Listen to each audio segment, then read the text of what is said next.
Police స్టేషన్లో permission లేకుండా వచ్చింది. ఫస్ట్ పర్మిషన్ తీసుకుని రావాలి వచ్చిళ్ళు. ఇళ్ళ డైరెక్ట్ పోతారు, ఎవరైనా ఉంటే ఇస్తారు లేకుంటే లేదు, అంతే కదా. మరి డైరెక్ట్ ఇంట్లోకి ఎట్లా చూస్తారు, కొడతా అని ఎట్లా భయపెడతారు అబ్బా? తప్పైందన్న మాట అనొచ్చా? అది బట్టలన్నీ బట్టలు ఇస్తాను ఫ్రీగా సేవ్ అవుతాను తప్ప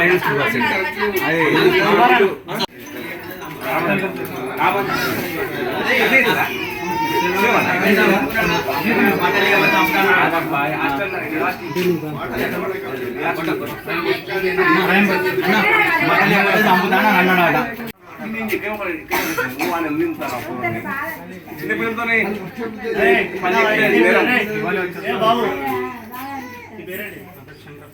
ఇప్పుడు విన్నావా ఏమన్నారు? కాలానికి కింద తీసుకోమని చెప్పవా అన్న? ఇప్పుడు వాళ్ళు అడిగితే ఏం చెప్తారు బాబు?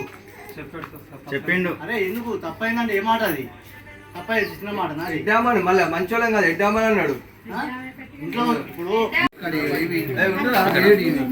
ఈరోజు బెల్లంపల్లి పట్టణ హనుమాన్ బస్తీ 33వ వార్డులో కొంతమంది ఇట్లా ఓల్డ్ ఏజ్ హోమ్ అని చెప్పేసి బట్టల కోసం అని చెప్పి రావడం జరిగింది. ఇక్కడ వెనుకలో చూసుకున్నట్లయితే మన వార్డులో ఒక అమ్మాయి ఒక ఇంట్లోకి వెళ్ళి మీకు బట్టలు ఇస్తారా లేకపోతే పొడుస్తామని చెప్పి జరిగింది. అదేవిధంగా అమ్మ మీద కూడా కొంచెం ఆమె ఎడ్డామే, ఆమె మీద కొంచెం బంగారం గొలుసు అవి ఉండే. ఆ విధంగా ప్రజలు కూడా ప్రతి ఒక్కరు కూడా అప్రమత్తంగా ఉండాలి. ఎందుకంటే ఇప్పుడున్న పొజిషన్లో ఏంటంటే చాలా పట్టుకుందంటే వాళ్ళు బయట నుంచి వచ్చి అడుకు వెళ్ళిపోవాలి. అలా కాకుండా ఇండ్లకు రావడము, ఇండ్లలో ఫోన్లు ఉంటాయి, అదేవిధంగా బంగారం గొలుసు ఉండవచ్చు, ఇంకేమైనా ఉండవచ్చు. చిన్నపిల్లలను కూడా ఎత్తుకుపోయే ఛాన్స్ ఉంది. కాబట్టి ప్రజలంతా గమనించి మీకు ఏమైనా అనుమానిత వ్యక్తులు ఉంటే అప్రమత్తంగా ఉండి మీ దగ్గరలో వంటబుజ్జలకు కానీ అట్లా వంట పొజిషన్ కానీ మీ వార్డు కౌన్సిల్ కానీ తెలియజేయండి. దయచేసి ప్రజలు కూడా కొత్త వ్యక్తులను కూడా నమ్మకండి. మీరు ఎవరైతే ఎన్నో లక్షల రూపాయల ఖర్చు ఎన్నో కట్టుకుంటారు, అదేవిధంగా సీసీ కెమెరాలు ఏర్పాటు చేసుకుంటే ఇంకా చాలా బాగుంటుంది. ఈ విధంగా ప్రతి ఒక్క ప్రజలు కూడా అప్రమత్తంగా కోరుతున్నాం.